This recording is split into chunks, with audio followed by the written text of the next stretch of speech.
Hi friends, welcome back to our channel.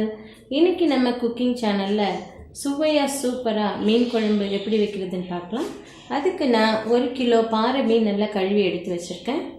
ஒரு அரை மூடி தேங்காய், 1.5 ஸ்பூன் மிளகாய்த்தூள், 3 ஸ்பூன் தனியாத்தூள், 1 ஸ்பூன் ஜீரகம், 2 சின்ன வெங்காயம், 1 தக்காளி பழம், 1 எலுமிச்சம்பழம் அளவு புளியை தண்ணியில் ஊற வச்சிருக்கேன், 1/4 ஸ்பூன் வெந்தயத்தூள், ஒரு 1/4 ஸ்பூன் மஞ்சள் தூள், தாளிக்கிறதுக்கு கடுகு, தேவையான அளவு உப்பு, தாளிக்கிறதுக்கு கருவேப்பிலை மற்றும் அரைக்கிறதுக்கும் கருவேப்பிலை யூஸ் பண்ணிக்கலாம்.